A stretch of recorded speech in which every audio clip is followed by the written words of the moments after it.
അങ്ങനെ ഞാൻ ലൈഫിൽ ആദ്യമായിട്ട് ഫ്ലൈറ്റിൽ കയറാൻ പോവാണ്. നമ്മുടെ ഡൽഹി ട്രിപ്പ് ഇവിടെ സ്റ്റാർട്ട് ചെയ്യാണ്. കൂടെ നെറിനുണ്ട്, കല്ലുണ്ട്, പിന്നെ നമ്മുടെ അൻവറും ഉണ്ട്. കാൻഡിഡ് വീഡിയോയെ ഞാൻ ഉദ്ദേശിച്ചത്. പിന്നെ എങ്ങനെയാ പറഞ്ഞിട്ടെടുക്കുന്നത്? നിങ്ങൾ ഇപ്പം ഈ കാണുന്നതിന്റെ മുഖം കണ്ടോ? ഇതാണ് ശരിക്കും എൻ്റെ സ്ഥായി ഭാവം. ഇത് കാണുമ്പോഴേക്കും എല്ലാവരും പറയാറുണ്ട് ഞാൻ ഭയങ്കര ജാടയാണ്, അഹങ്കാരിയാണെന്ന്. അതുകൊണ്ടൊന്നുമല്ല. ശരിക്കും ഞാനൊരു പ്രസന്നവതിനായിരിക്കുന്ന ഫേസ് ഒന്നുമില്ല. എപ്പോഴും അങ്ങനെ ഒരു ചെറു പുഞ്ചിരിയൊന്നും എൻ്റെ മുഖത്ത് ഉണ്ടാവാറില്ല. ആരെങ്കിലും കാണുമ്പോൾ ഞാൻ പുഞ്ചിരിക്കും, അങ്ങനെയാണ്. അപ്പോൾ ഡൽഹി ഗൂഗിൾ ഓഫീസിൽ പോകല്ലേ, അതുകൊണ്ട് ഹെയർ സ്റ്റൈലിഷ് ആയിട്ട് കിടന്നോട്ടെ എന്ന് വിചാരിച്ചിട്ട് ഞാൻ ഹെയർ സെറ്റ് ചെയ്ത് കളർ ചെയ്യാനൊക്കെ പോയി. കാരണം 2 വർഷത്തിന് ഇപ്പുറമായിട്ട് നിങ്ങൾ എൻ്റെ വീഡിയോസിൽ കണ്ടിട്ടുണ്ടാവും ഞാൻ ഒറ്റക്ക് തന്നെയാണ് ഹെയർ കട്ട് ചെയ്തിട്ട് കളർ ചെയ്യുന്നത്. അപ്പോൾ ഞാൻ വിചാരിച്ചു വല്ലപ്പോഴും മെനക്കൊക്കെ നടക്കാൻ ആരാ ആഗ്രഹിക്കാത്തത്. ശരിക്കും സെറ്റ് ചെയ്ത് കഴിഞ്ഞപ്പോൾ എനിക്ക് ഒത്തിരി ഇഷ്ടമായിട്ടോ, എനിക്ക് ഭയങ്കര ഇഷ്ടമായി. അങ്ങനെ തന്നെ എപ്പോഴും ആയിരുന്നെങ്കിലും എന്ന് ഞാൻ ഒത്തിരി കൊതിച്ചു പോയി. ഇത് പിന്നെ പെർമനന്റ് അല്ലായിരുന്നു, അതുകൊണ്ട് ഒരു കുളി കഴിഞ്ഞ് കഴിഞ്ഞാൽ എല്ലാം പോകുന്നത് എനിക്കറിയായിരുന്നു. അതുകൊണ്ട് ഒരാഴ്ചത്തേക്കെങ്കിലും മിനിമം തല കുളിക്കരുതെന്ന് ഞാൻ വിചാരിച്ചിരുന്നതാണ്. പക്ഷേ സാധിച്ചില്ല. അന്നത്തെ ദിവസം ഭയങ്കര മഴയായിരുന്നത് കൊണ്ട് ഞാൻ ആ മഴ കൊണ്ട് ശരിക്കും നനഞ്ഞ കൊഴി പോലെ ആയിട്ടോ. പിന്നെ മാത്രമല്ല, ഞാൻ എൻ്റെ മുന്നത്തെ വീഡിയോയിൽ ഞാൻ എൻ്റെ സ്മൈൽ മേക്ക് ഓവറിനെ പറ്റിയും പറഞ്ഞില്ലായിരുന്നോ? അപ്പോൾ പല്ലും കൂടി ആയപ്പോഴേക്കും എനിക്ക് ഭയങ്കര കോൺഫിഡൻസ് ആയിട്ടോ. ഗൂഗിൾ ഓഫീസിൽ ഇടാനായിട്ട് ഞാൻ ഫോർമൽസ് എന്തെങ്കിലും നോക്കി, ഓൺലൈനാണ് നോക്കിയത്. അപ്പോൾ 1500 രൂപക്ക് മിന്ത്രയിൽ നിന്ന് ഈ ഒരു സ്യൂട്ട് കിട്ടിയിട്ടോ. അപ്പോൾ അതെനിക്ക് ഭയങ്കര ഇഷ്ടപ്പെട്ടു. ഞാൻ റിവ്യൂസ് ഒക്കെ നോക്കിയപ്പോൾ വലിയ കുഴപ്പമില്ല, അങ്ങനെ ഞാൻ എടുത്തു. പക്ഷേ സത്യം പറയാമല്ലോ, 1500 രൂപക്ക് വെറുത്താണെന്ന് എനിക്ക് തോന്നിയായിരുന്നു. ഇപ്പോൾ ഈ ഇട്ടത് ഡിക്കാത്തലോണിന് കിട്ടിയ ചെറിയ ബാഗാണ് കേട്ടോ. കാരണം നമ്മൾ സരോജിനി നഗറൊക്കെ പോകുന്നുണ്ട്, അപ്പോൾ ഒത്തിരി സാധനങ്ങൾ വാങ്ങേണ്ടി വരും. അതുകൊണ്ട് എക്സ്ട്രാ ബാഗ് എടുത്തു. പിന്നെ അമ്മ ഫുഡ് വാരി തരുമായിരുന്നു. കാരണം 12 മണിക്കെങ്കിലും വീട്ടിൽ നിന്ന് ഇറങ്ങണമെന്ന് വിചാരിച്ചതാണ്. പക്ഷേ സാധനങ്ങളൊക്കെ വാങ്ങിയിട്ട് ഞാൻ ആ സമയത്ത് എത്തിയുള്ളൂ. അതുകൊണ്ട് 12:30 വീട്ടിൽ നിന്ന് ഇറങ്ങിയപ്പോൾ അങ്ങനെ യൂബറിനാണ് പോകുന്നത്. കാരണം കൊച്ചിൻ എയർപോർട്ടിലേക്ക് എൻ്റെ വീട്ടിൽ നിന്ന് ഒരു 3/4 മണിക്കൂർ ഓട്ടേ ഉള്ളൂ. അപ്പോൾ ഞാൻ അവിടെ എത്തിയപ്പോഴേക്കും കല്യാണി നെറിനൊക്കെ വിത്ത് ഫാമിലിയാണ് വന്നിട്ടുണ്ടായിരുന്നത്. അൻവർ വിത്ത് ഫാമിലി ആയിരുന്നില്ല, വിത്തൗട്ട് ഫാമിലി ആയിരുന്നു. ഞാനും വിത്തൗട്ട് ആയിരുന്നു. എനിക്ക് വിത്തൗട്ടാണ് ഇഷ്ടം. അപ്പോൾ എൻ്റെ കൂടെ ആരും വന്നില്ലെന്ന് അവർ ചോദിച്ചപ്പോഴേക്കും ഞാൻ പറഞ്ഞു എന്തിന്, അതിൻ്റെ ആവശ്യം എന്താ, ഞാൻ ഒറ്റയ്ക്ക് പോരെ. ഇപ്പോൾ നമ്മുടെ ലഗേജ് ബാഗ് കയറ്റി വിട്ടു. അതിനുശേഷം നമ്മൾ ഫ്ലൈറ്റിൽ നമ്മുടെ സീറ്റിലേക്ക് എടുക്കുന്ന ബാഗിലെ സാധനങ്ങളെല്ലാം അവിടെ കൊട്ടിയിടണം. അപ്പോൾ അതിൽ കൊട്ടിയിട്ടപ്പോഴേക്കും സോപ്പ്, ചീപ്പ്, കണ്ണാടി എല്ലാ സാധനങ്ങളും ഉണ്ടായിരുന്നു. അങ്ങനെ അതെല്ലാം തൂക്കി പിടിച്ചുകൊണ്ട് നമ്മൾ എന്തെങ്കിലും കഴിക്കാമെന്ന് വെച്ചിട്ട് ലോഞ്ചിലേക്ക് പോയി. അപ്പോൾ പ്ലാറ്റിനം ഡെബിറ്റ് കാർഡ് നമ്മുടെ കയ്യിലുണ്ടെങ്കിൽ നമുക്ക് ലോഞ്ച് ചെയ്യുന്ന 1 രൂപക്ക് ഫ്രീ ആയിട്ടല്ല, 1 രൂപക്ക് ഭക്ഷണം കഴിക്കാം. പക്ഷേ എനിക്കും അൻവറിനും അതുണ്ടായിരുന്നില്ല. അതുകൊണ്ട് ഞങ്ങൾ പുറത്ത് നിൽക്കുമായിരുന്നു. ഞാൻ കല്യാണിയോട് പറഞ്ഞതാ അതിൻ്റെ അകത്തുനിന്ന് കുറച്ച് ഫുഡ് എടുത്തിട്ട് പതുക്കെ പുറത്തേക്ക് ഞങ്ങൾക്ക് കൊണ്ടുവന്ന് തരാനായിട്ട്. പക്ഷെ അങ്ങനെ പറ്റില്ലല്ലോ, അതുകൊണ്ട് കല്യാണി ഇങ്ങനെ ചെയ്തില്ല. അല്ലെങ്കിൽ എന്തായാലും തീർച്ചയായും കല്യാണി ഞങ്ങളെ ഹെൽപ്പ് ചെയ്തേനെ. അപ്പോൾ ഈ കാർഡ് ഇല്ലാന്നുണ്ടെങ്കിൽ ലോഞ്ച് ചെയ്ത് ഫുഡ് കഴിക്കാനായിട്ട് 1770 രൂപയോ മറ്റോ എന്തോ കൊടുക്കണം. പക്ഷേ ക്യാഷ് ആയിട്ടാണ് നമ്മൾ കൊടുക്കണമെങ്കിൽ 1500 ആയിട്ട് കൊടുത്താൽ മതി. അതായത് 1500 കൊടുത്തു കഴിഞ്ഞാൽ 2 പേർക്ക് ഫുഡ് കഴിക്കാം. അങ്ങനെ 1500 രൂപ കൊടുത്തിട്ട് ഞാനും അൻവറും കൂടി കഴിക്കാനായിട്ട് അതിൻ്റെ അകത്തേക്ക് കയറി. പക്ഷെ ഒരു കാര്യം ഉണ്ടായിരുന്നില്ല. 100 രൂപയുടെ ഫുഡ് പോലും സത്യത്തിൽ നമ്മൾ അവിടെ നിന്ന് കഴിച്ചിട്ടില്ല എന്നുള്ളതാണ്. കാരണം ഒന്നാമത് സമയം പോയി നിൽക്കുമായിരുന്നു. 3:10 ഫ്ലൈറ്റ്. കല്ല് വന്നിട്ട് നമ്മളോട് വേഗം കഴിച്ചു എന്ന് പറയാണ്. കാരണം ഇനി കഴിക്കാനായിട്ട് നമുക്കൊരു 5 മിനിറ്റേ ഉള്ളൂ. നല്ല വിശപ്പുണ്ടായിരുന്നു. വിശപ്പിന് വേണ്ടി എന്തൊക്കെയോ എടുത്തിട്ടുണ്ടായിരുന്നെങ്കിലും ഒന്നും കഴിക്കാൻ പറ്റിയില്ലായിരുന്നു. അങ്ങനെ നമ്മൾ ഓടിയാണ് ഇറങ്ങിയത്. കാരണം രേഷ് വ്ലോഗ്സിലെ രേഷ്മയായിരുന്നു കേട്ടോ നമുക്ക് ടിക്കറ്റ് ബുക്ക് ചെയ്തത്. അപ്പോഴേക്കും നെറിൻ്റെ ഫോണിൽ കോൾ വന്നു. കാരണം രേഷ്മക്ക് ഓൾറെഡി കോൾ പോയിട്ടുണ്ടായിരുന്നു. നമ്മൾ ഈ 4 പേര് അവിടെ എവിടെയെങ്കിലും കറങ്ങി നടപ്പുണ്ടെങ്കിൽ വേഗം ഫ്ലൈറ്റിൽ കയറേണ്ടതാണെന്ന് പറഞ്ഞിട്ട് നമ്മൾ ഇത്രയും പേര് ബഹളം ഉണ്ടാക്കി ചെന്നപ്പോഴേക്കും അവിടെ ക്യൂ നിന്നവരൊക്കെ തിരിഞ്ഞു നോക്കി. അപ്പോഴേക്കും നമ്മളെല്ലാവരും ബ്ലിങ്ക് ഹോഗയാ മോയെ എന്നുള്ളൊരു ഭാവമായിരുന്നു നമ്മൾക്ക് എല്ലാവർക്കും. കാരണം എല്ലാവരും ചമ്മിപ്പോയി. എല്ലാവരും നമ്മളെ തന്നെ നോക്കിക്കൊണ്ടിരിക്കുവായിരുന്നു. അവിടെ ക്യൂ നിന്ന് ആർക്കും മനസ്സിലായി കാണൂല നമ്മൾ ആദ്യമായിട്ടാണ് ഫ്ലൈറ്റിൽ കയറുന്നതെന്ന്. കോളേജിൽ ടൂർ ബസ്സിൽ ഓടിച്ചാടി കയറുന്ന പോലെയാണ് നമ്മൾ ഫ്ലൈറ്റിൽ കയറിയത്. അങ്ങനെ ഇരുന്ന് കഴിഞ്ഞപ്പോൾ ഭയങ്കര സന്തോഷമായിരുന്നു കേട്ടോ. കാരണം ആദ്യമായിട്ട് ഫ്ലൈറ്റിൽ കയറുമല്ലേ. പക്ഷെ സത്യം പറയാലോ, ആ സന്തോഷം അധികം നേരത്തേക്ക് ഉണ്ടായിരുന്നില്ല. എൻ്റെ കിളി ഫ്ലൈറ്റ് എടുത്ത് കഴിഞ്ഞപ്പോഴേക്കും ശരിക്കും എനിക്ക് ഭയങ്കരമായിട്ട് തല കറങ്ങിയിട്ടോ. എന്ന് വെച്ചാൽ അത്രയും കിളി പോയി. കിളികൾ കൂടടക്കം ഉപേക്ഷിച്ച് പോയ പോലെയായിരുന്നു എൻ്റെ അവസ്ഥ. കല്ലോടെ വിൻഡോ സീറ്റിന്റെ അവിടെ ഇരുന്നിട്ട് താഴേക്ക് നോക്കുന്നു പറഞ്ഞുകൊണ്ടിരിക്കുകയായിരുന്നു. എനിക്കിവിടെ ഇടത്തോട്ടും വലത്തോട്ടും നോക്കാൻ പറ്റില്ല. ഞാനാണ് താഴേക്ക് നോക്കണം. എയർ ഹോസ്റ്റസ് ആരെങ്കിലും ഒന്ന് കിട്ടുമായിരുന്നെങ്കിൽ ഈ പെണ്ണിന് ഇവിടെ നിന്ന് വിളിച്ചുകൊണ്ട് പോ എന്ന് പറയാനിരിക്കുകയായിരുന്നു ഞാൻ. കാരണം അത്രയും തലകറങ്ങിയിരിക്കുകയായിരുന്നു. അതിന്റെ ഇടയിലാണ് താഴേക്ക് നോക്കുക. അങ്ങനെ കയറി ഒരു അരമണിക്കൂർ എന്താ ചെക്കാൻ നോക്കുന്നത്. അങ്ങനെ കയറി അരമണിക്കൂർ ആയപ്പോഴേക്കും ഫുഡ് വന്നു.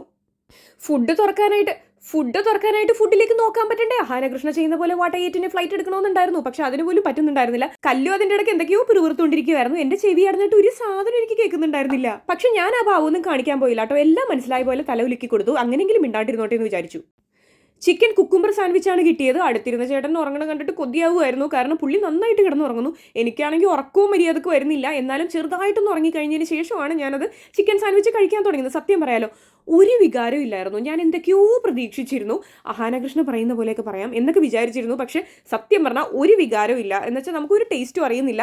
ഇനി അത്രയും ഹൈറ്റിൽ നിൽക്കുന്നത് കൊണ്ടാണോ എൻ്റെ ടേസ്റ്റ് ഒന്നും അറിയാത്തതെന്ന് എനിക്ക് അറിഞ്ഞൂടാ. കാരണം എനിക്ക് എന്നെ തന്നെ നഷ്ടപ്പെട്ട ഒരു അവസ്ഥയായിരുന്നു ആ സമയത്ത്. പക്ഷെ എന്നാലും വിശപ്പുണ്ടായിരുന്നതുകൊണ്ട് ഞാൻ ഒരു തരി പോലും വെക്കാണ്ട് എല്ലാം തിന്നു തീർത്തു. കുറച്ച് നേരം ഒന്ന് ഉറങ്ങി എഴുന്നേറ്റപ്പോഴാണ് ഞാനൊന്ന് ഓക്കെ ആയത്. അങ്ങനെയാണ് ആ ഫുഡെല്ലാം ഞാൻ അവിടെ ഇരുന്ന് കഴിക്കാൻ പറ്റിയത്. അപ്പോഴാണ് എൻ്റെ തലയൊന്ന് നേരെ ആയത്.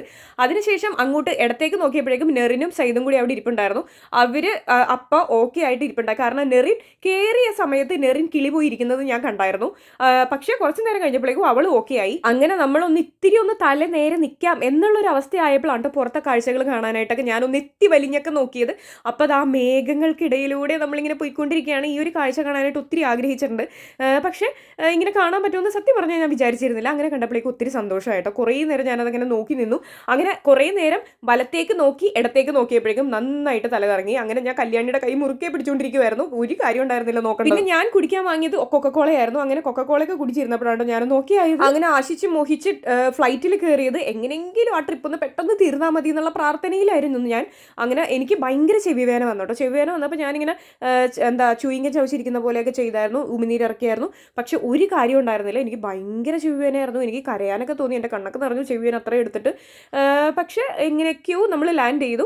അങ്ങനെ ഇന്ദിരാഗാന്ധി എയർപോർട്ടിൽ എത്തിയപ്പോഴേക്കും ഒത്തിരി ലേറ്റ് ആയിട്ടുണ്ടായിരുന്നു. പക്ഷെ അവിടെ നമ്മൾ 7 മണിക്ക് എത്തിയിട്ടും ഒരു 5:30 വെളിച്ചമായിരുന്നു കേട്ടോ. നമ്മൾ കേരളത്തിൽ നിന്ന് നോക്കിയപ്പോഴേക്കും അവിടെ ഭയങ്കര ചൂടാണ് നമ്മൾ കണ്ടത്. 50 ഡിഗ്രി സെൽഷ്യസ് എബവ് ആയിരുന്നു. പക്ഷേ നമ്മൾ അവിടെ ചെന്ന ദിവസം ഭയങ്കര മഴയായിരുന്നു. അങ്ങനെയാണ് അവിടെ ഇന്ദിരാഗാന്ധി എയർപോർട്ടിന് ടെർമിനൽ 1 എന്തൊക്കെയോ കേടുപാടുകളൊക്കെ പറ്റിയത്. എന്തൊരു ഐശ്വര്യം. ഞാനതങ്ങ് ഇടുവാടാ, എനിക്ക് ഇട്ടില്ലെങ്കിൽ എന്താ. ഹോട്ടലിൽ നിൽക്കുക. പക്ഷെ എന്താ പറയുക, ഫ്ലൈറ്റ് വൻ ശോകമായിരുന്നു. ഫ്ലൈറ്റ് ശോകമായിട്ടല്ല, എനിക്ക് തലകറങ്ങുമായിരുന്നു, ചെവിവേദനയായിരുന്നു, എനിക്ക് കിളിപോയിരിക്കുമായിരുന്നു. പിന്നെ നമ്മൾ നെടുമ്പാശ്ശേരി എയർപോർട്ടില്ലേ, അവിടെ നിൽക്കുന്ന പോലത്തെ ഒരു ഫീലാണ്. ഡൽഹി ആണെന്നൊന്നും തോന്നുന്നില്ല സത്യം പറഞ്ഞാൽ. ഇതാ കണ്ടോ, കല്ലു ക്യാമറ സെറ്റ് ചെയ്തേക്കുന്നത് കണ്ടോ. ഇതാ ഞാൻ പറഞ്ഞത്, മറ്റൊരു ബിഗ് ബോസ് ഹൗസ് ആയിരുന്നു നമ്മുടെ റൂം. 24 മണിക്കൂറും ക്യാമറ സർവീലിയൻസിലായിരുന്നു നമ്മൾ. പിന്നെ ഫുഡ് കഴിക്കാനായപ്പോഴേക്കും അൻവർ നമ്മളെ റൂമിലേക്ക് വന്നു. എന്നിട്ടാണ് നമ്മൾ ഫുഡെല്ലാം ഏതൊക്കെ വേണം എന്ന് ഓർഡർ ചെയ്തത്. കാര്യം നമ്മൾ നിന്നത് ഏതായിരുന്നു, കോസ എന്ന് പറഞ്ഞിട്ടുള്ളൊരു ഹോട്ടലിലായിരുന്നു. കൊള്ളാട്ടോ, നല്ലൊരു ഹോട്ടലായിരുന്നു. ഫുഡും എല്ലാം അടിപൊളിയായിരുന്നു ഇവിടുത്തെ ഫുഡെല്ലാം. അങ്ങനെ നമ്മളെല്ലാവരും കൂടി ഇവിടെ വന്നതിന് ശേഷമാണ് ഫുഡ് എന്തൊക്കെ വേണമെന്നുള്ള ഭയങ്കര ഡിസ്കഷനിലായിരുന്നു, പൊരിഞ്ഞ ഡിസ്കഷനായിരുന്നു. അതിൻ്റെ ഇടയ്ക്ക് നോക്കിയപ്പോഴേക്കും നമ്മൾ കോയിൻസിഡൻസ് ആയിട്ട് ഒരേപോലത്തെ കളറിലെ ഡ്രസ്സൊക്കെയാണ് നമ്മൾ ഇട്ടിരിക്കുന്നത്, രാത്രി ഇട്ടിരിക്കുന്നത്. അൻവറും ഞാനും മോളിലത്തെ ഒരേപോലെ ആയിരുന്നു. പിന്നെ അൻവറിന്റെ കളസത്തിന്റെ കളറായിരുന്നു കല്യാണിയുടെ ടോപ്പിന്റെ കളർ. അങ്ങനെയൊക്കെ പറഞ്ഞ് നമ്മളിങ്ങനെ നിൽക്കുമായിരുന്നു. അതിനുശേഷമാണ് നമ്മളിങ്ങനെ ഫുഡ് ഓർഡർ ചെയ്യാനായിട്ട് തുടങ്ങിയത്. കാരണം അപ്പം തന്നെ ഏതാണ്ട് 9 മണിയോ അടുക്കെ ആയിട്ടുണ്ടായിരുന്നു. അങ്ങനെ നമ്മൾ ഫുഡ് ഓർഡർ ചെയ്തു. ഫുഡ് വന്നു. ഒത്തിരി നേരമൊന്നും ലേറ്റ് ആയില്ല കേട്ടോ. നല്ല ഫുഡായിരുന്നു. നമ്മൾ തീരെ പ്രതീക്ഷിച്ചില്ല. സത്യം പറഞ്ഞാൽ കേരളം വിട്ട് കഴിഞ്ഞാൽ നല്ല ഫുഡ് കിട്ടൂല എന്നാണ് വിചാരിച്ചിരുന്നത്. പക്ഷെ ഡൽഹിയിൽ വളരെ നല്ല ഫുഡായിരുന്നു കേട്ടോ. പിന്നെ നമ്മൾ എവിടെ ചെന്ന് കഴിഞ്ഞാലും ചിക്കൻ വിട്ടൊരു കളിയില്ലാത്തതുകൊണ്ട്, കടിയില്ലാത്തതുകൊണ്ടാണ് പറയാൻ വന്നത്, കടിച്ചടിച്ച് ശീലമായിപ്പോയി. ഓക്കെ, ചിക്കൻ വിട്ടൊരു കളിയില്ലാത്തത് കൊണ്ട് നമ്മൾ ബട്ടർ ചിക്കനും ചില്ലി ചിക്കനൊക്കെയാണ് ഓർഡർ ചെയ്തത്. ബട്ടർ ചിക്കൻ സൂപ്പറായിരുന്നു കേട്ടോ. ബട്ടർ ചിക്കന് വേണ്ടിയിട്ട് തലക്കിടിയായിരുന്നു. അതിനുശേഷം ചില്ലി ചിക്കൻ എടുക്കാൻ ആരും ഉണ്ടായിരുന്നില്ല. ലേലം വിളിയായിരുന്നു ചില്ലി ചിക്കന് വേണ്ടിയിട്ട്. അങ്ങനെ നമ്മൾ ബാക്കിയുള്ളവരെല്ലാവരും ഭയങ്കര തിരക്കിലും ഭയങ്കര ഡിസ്കഷനിലൊക്കെ ആയിരുന്നു. അതുകൊണ്ട് അൻവറിന് വിശന്നതുകൊണ്ട് അവൻ വേഗം തന്നെ ഫുഡ് സെർവ് ചെയ്യാമെന്ന് പറഞ്ഞിട്ട് അവൻ ഫുഡ് സെർവ് ചെയ്യാനായിട്ട് തുടങ്ങിയിട്ടാ. അപ്പോഴേക്കും നെറിൻ കുളിക്കാൻ നിൽക്കുന്നതാണ്. ശരിക്കും ഞാനും കല്ലും വന്നിട്ട് ഞങ്ങൾ കുളിച്ചു. അതിനുശേഷം നെറിൻ കുളിച്ചിട്ടുണ്ടായിരുന്നില്ല. അപ്പോൾ നെറിൻ 11 മണിയായപ്പോൾ ഫുഡ് കഴിച്ച് കഴിഞ്ഞ് പിന്നെ കുറച്ച് നേരം കൂടി കഴിഞ്ഞിട്ട് കുളിക്കാമെന്ന് വെച്ചിട്ട് 11 മണിയായപ്പോൾ തൊട്ട് കുളിക്കാനായിട്ട് ഡ്രസ്സൊക്കെ പിടിച്ചുകൊണ്ട് നിൽക്കുമായിരുന്നു. അങ്ങനെ കല്ലു കഥ പറഞ്ഞു തുടങ്ങി. അങ്ങനെ കഥ പറഞ്ഞ് നമ്മളെ കൊണ്ട് വേറെ ഒരു പരിപാടിയും ചെയ്യിക്കണ്ടായിരുന്നില്ല. എനിക്ക് ഉറങ്ങാനും സമയം നെറിനെ കുളിക്കാനും വിടുന്നുണ്ടായിരുന്നില്ല.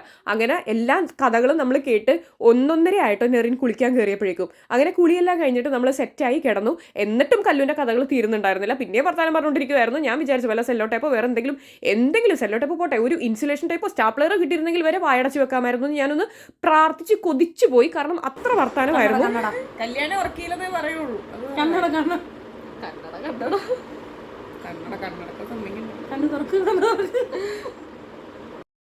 കല്ലൂരിൻ്റെ വർത്താനം കേട്ട് ഞങ്ങൾ ഒത്തിരി ചിരിച്ചുകൂട്ടാ. ചിരിച്ച് ശബ്ദമൊക്കെ പോയി. അന്ന് ഞങ്ങൾക്ക് ശിവരാത്രി ആയിരുന്നു. സത്യം പറഞ്ഞാൽ അന്ന് പോയ ശബ്ദം ഇപ്പോഴും വന്നിട്ടില്ല. അപ്പോൾ ബാക്കിയുള്ള വിശേഷങ്ങളായിട്ട് അടുത്ത വീഡിയോയിൽ കാണാം. താങ്ക്